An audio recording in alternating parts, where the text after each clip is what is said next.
Hey Misfits, welcome back. And if you're new here, welcome.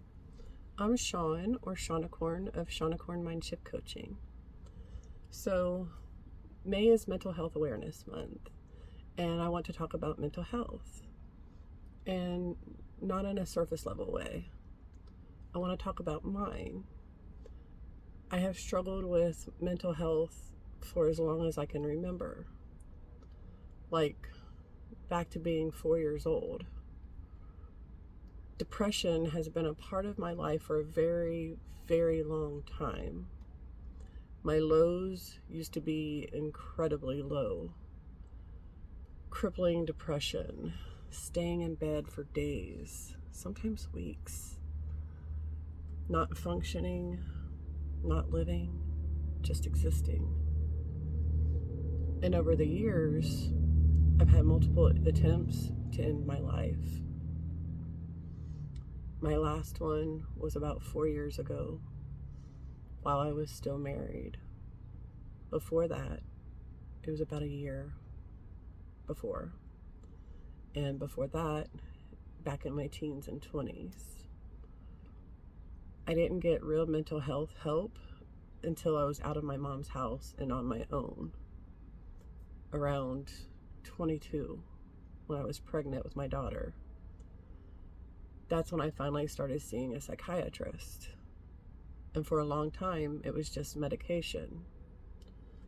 I was diagnosed as manic depressive, what we now call bipolar. That's how long ago this diagnosis was. And it was wrong. It was actually PTSD. Complex PTSD. So for years, I was on the wrong medications.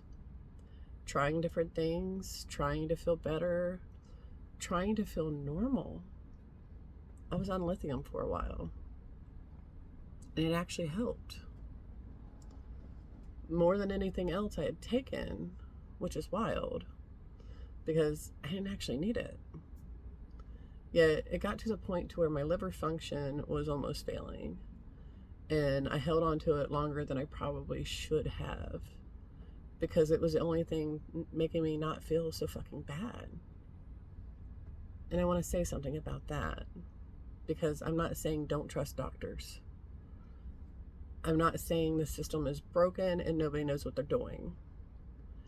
Doctors are not mind readers. And most of them are doing the best they can with the information they have. Yet here's the reality. We don't always know the right questions to ask. And they don't always ask the right questions either. And a lot of them were trained to treat symptoms, not necessarily go all the way back to the root. And the root, a lot of the time, is what did you grow up in? What did you experience? What did you learn? Because to understand who we are as adults, we have to understand where we came from. And a lot of doctors aren't trained to start there. Even growing up, my mom was a nurse. I remember helping her study with flashcards when I was like 9 or 10. And she didn't believe in mental health. She told me in my late teens, early 20s, that therapy was basically unnecessary, that people didn't need it. And when I was a kid, around 10 or 11, I was put into therapy. And somehow that turned into the whole family going. And we only went once or twice, and then it stopped. And looking back now, there was a lot going on in that house. A lot of that probably would have come to the surface if it had continued. So I grew up in an environment where mental health was not understood. It wasn't supported. It wasn't talked about. And that matters. Because how we're raised, what we experience, what we don't get, all of that shapes us. Emotional intelligence and intellectual intelligence are not the same thing. You can be incredibly smart and still not know how to process your emotions or regulate yourself or communicate in a healthy way. And a lot of that is learned or not learned in childhood. Now, I'm not saying every mental health issue comes from childhood. That's not what I'm saying. Yet for me, my mental health struggles were deeply connected to trauma, my childhood, my teens, my early adulthood, my 20s, my 30s. None of that had been dealt with. So it didn't go away. It stacked. Everything just kept building on top of everything else. And that's why when I finally started working through my childhood stuff, it felt like it was going to take me out. Like I was dying. Because it wasn't just one thing I was processing. It was years and years of unprocessed experiences all coming at once. That started about 5 years ago when I started working with my coach. She's the one that introduced me to inner child work. And that cracked something wide open.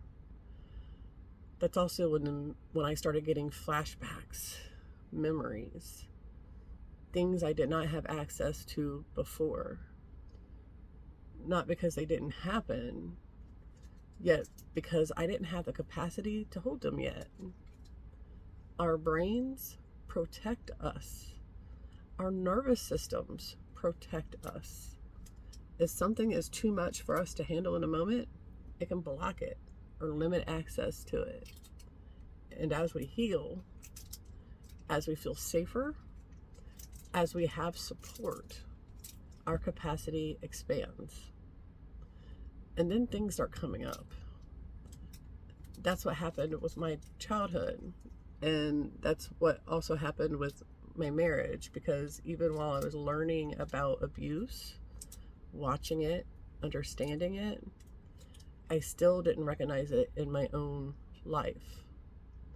Not until after I got out. And even then, it took about 4 months before I could fully say, that was abuse. And that wasn't because I was stupid or blind or ignoring it. It's because I wasn't ready to fully process that truth yet. That's capacity. And I want to say something else too. I do not recommend taking on as much as I did all at once. I got to a point to where I was so tired of feeling the way that I did that I was hell-bent on feeling better. And that's the route I took.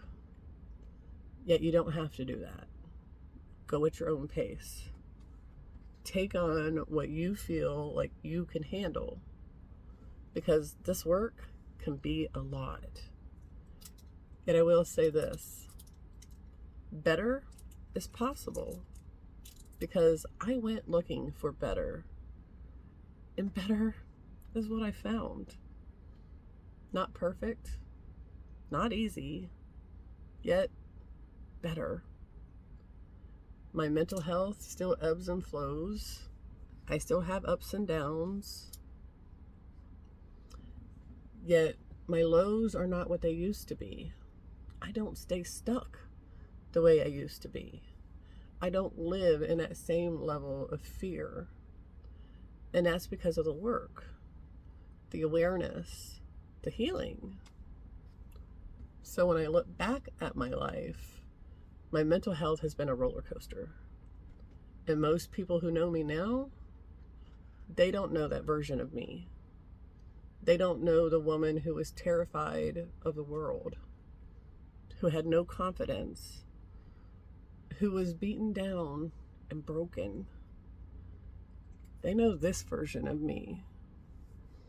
Yet this version was built through everything that I have been through medications, through misdiagnosis, through therapy, CBT, DBT, talk therapy, coaching, finding the right therapist, which was a journey all in itself, finding coaching, finding deeper healing. And over time, things changed. And that's why I'm talking about this, because mental health is still stigmatized, still swept under the rug, still misunderstood.